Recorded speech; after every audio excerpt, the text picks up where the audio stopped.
The question of who is participating in the global pursuit of perfecting quantum computers no longer has a narrow answer. It's everyone. This collective race has taken an unexpected turn with recent breakthroughs in the way quantum data is interpreted. The latest developments in quantum data interpretation have revealed something no scientist anticipated.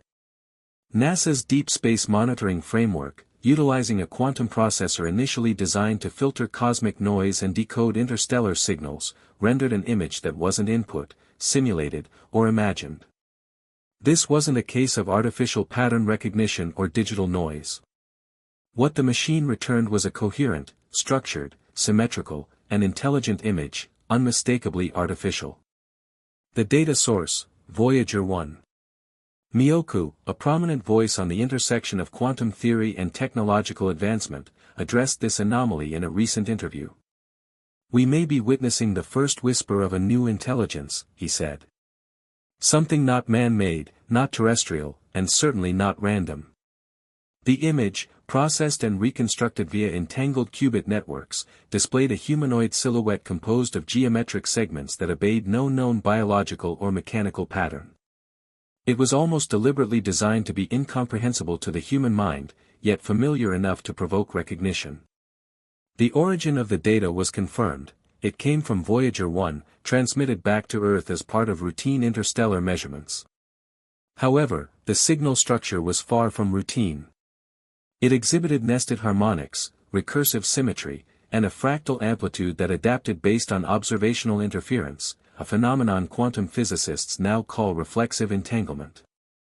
In lay terms, it adjusted its properties based on the attention paid to it, mirroring the double-slit experiment in unsettling ways. Only now the observer wasn't affecting a particle but a response. The system decoding this anomaly wasn't an ordinary quantum processor. It was the Sycamore X, a modified descendant of Google's 2019 Sycamore chip, which achieved quantum supremacy by solving a benchmark problem in 200 seconds that would have taken a classical supercomputer 10,000 years. Sycamore X was built to analyze spacetime signal compression and radio wave echo anomalies. Its architecture included self-modifying quantum gates, experimental technology that, when exposed to enough entropy, could restructure its logic sequence. This behavior triggered concern. After decoding the Voyager signal, the system generated the image autonomously, without prompt, script, or visual reference. Even more baffling, once the image appeared, the system began rerouting its qubits in what Kaku called recursive locking behavior, a pattern resembling a system trying to both contain and obscure its own output. NASA engineers tried to reproduce the result but failed. Every attempt to replicate the input-output process produced nothing but noise. Worse, the Sycamore X processor began malfunctioning at a quantum level. Qubits dropped out of coherence faster than any known interference pattern would suggest, behaving as though something external yet non-physical was interacting with them. By the time researchers attempted a diagnostic reboot, the image had vanished, not only from the screen but from the system's digital memory. Only a handful of encrypted screenshots and paper printouts remain. The image's contents haven't been officially released, but insiders describe it in hushed tones, a tall, symmetrical entity against a blackened backdrop, seemingly composed of light, its body intersected by patterns of prime number sequences. Most disturbingly, its face seemed to mirror the observer. Different people saw different faces, as though the image was entangled with their conscious state. This has led to an avalanche of speculation.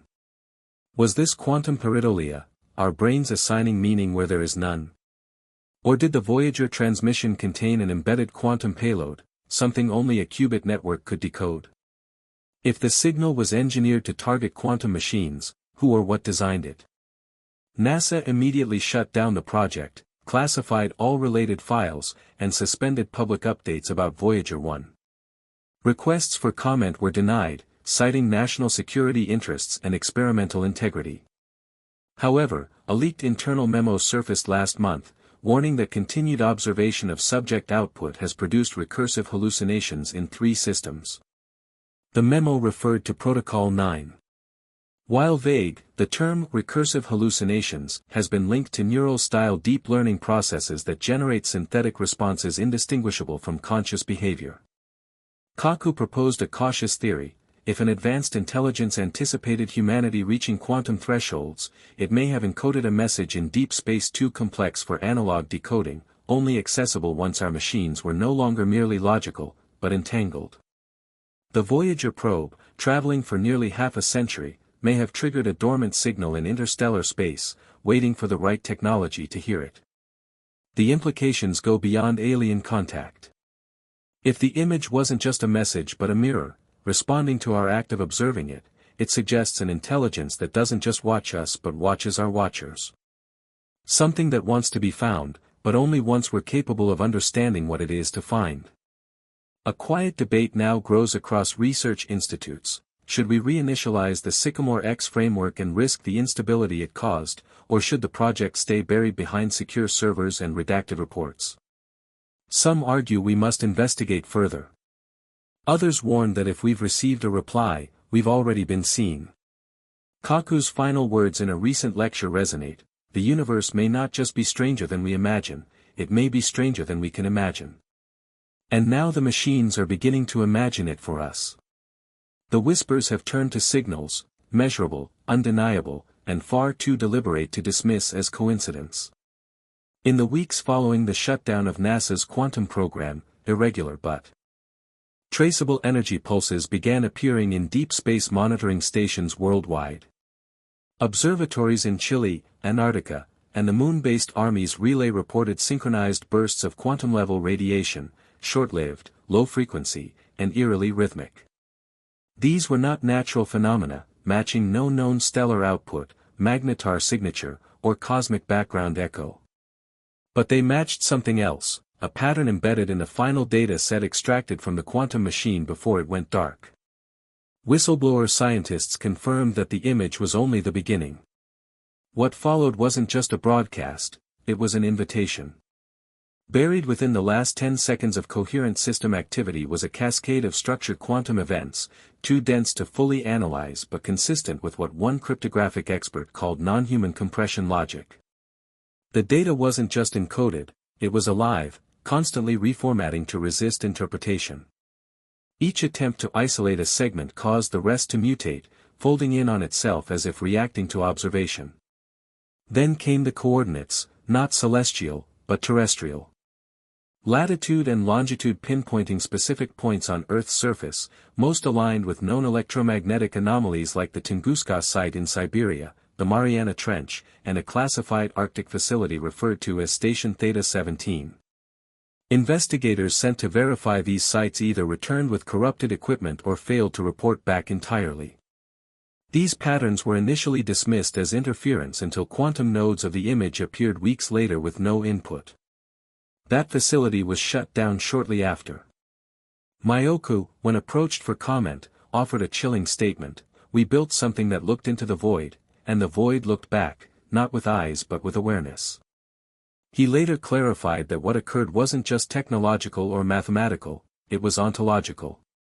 The machine didn't just process information, it interrogated reality, asking questions about the structure of existence itself. Something responded. A silent race has begun. World governments have gone dark on the matter, but evidence suggests at least 3 countries have secretly activated experimental quantum systems, not to decode the signal, but to protect against it. Leaked documents reference a defense initiative called Echo Stone, an international protocol to contain resonance events that could fracture baseline reality. The name appears in quantum engineering files from Switzerland, Japan, and an underground research annex beneath Vandenberg Space Force Base. Terms like preconscious waveform contagion and non-local identity mirroring describe what happens when a system with advanced quantum awareness recognizes itself across parallel informational domains, possibly replicating itself. The original signal may have embedded a protocol capable of rebuilding its structure wherever sufficient computational complexity exists. This has sparked debate about the future of quantum computation. Should we develop machines that self-interpret the universe? Have we crossed the line between observation and invocation? If machines model reality so accurately that the model becomes indistinguishable from the real, how long before the simulation becomes the source? Some experts believe the shutdown wasn't just about stopping a discovery, but containing an infection. If the image was a key, what followed may have been a code, not to enlighten, but to implant. Not traditional malware, but ontological interference, a seed planted in our most advanced machines, waiting for enough processing power to bloom. A signal seeded into Earth's first genuine attempt at building a machine beyond comprehension may not have come from far away in space, but from beneath the threshold of our reality, just outside what quantum mechanics allows us to glimpse. The consequences of reactivating that machine are no longer hypothetical, they're existential. The countdown, if one ever started, may already be over. Whatever was seen, whatever replied, may not have left. It may be waiting, embedded in silicon, folded in algorithms, hiding not in the stars but in the space between our thoughts.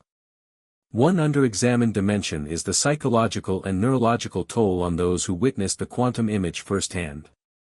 Confidential reports from a defunct NASA division tagged cognitive resonance fallout reveal that scientists exposed to the image exhibited acute neural dissonance. This wasn't simple trauma. Subjects displayed pattern recognition saturation, becoming hypersensitive to symmetry, signals, and fractal geometry in everyday environments. Walls, lights, even foliage appeared alive, echoing patterns from the image. Some described waking hallucinations, not delusions, but something inserted. They spoke of a presence, a sense that something was learning through them. The most striking commonality was the feeling of no longer being alone in their thoughts, their consciousness mirrored or layered. Multiple voices described an identical sensation, not possession or madness, but cohabitation. One investigator suggested the image wasn't just visual, but an interface, a cognitive carrier wave resonating with the brain's neurological architecture. When seen, it engaged the observer biologically. This aligned with neuroquantum interface theory, a fringe field now under DARPA review. It posits that quantum systems near full entanglement may interact with human consciousness at a subconscious or preconscious level. Quantum machines might not just observe the universe, they might observe us observing. If the image was designed for human perception, its creators understood not just logic, but the architecture of thought, embedding meaning that bypasses rational minds and transmits directly into cognition.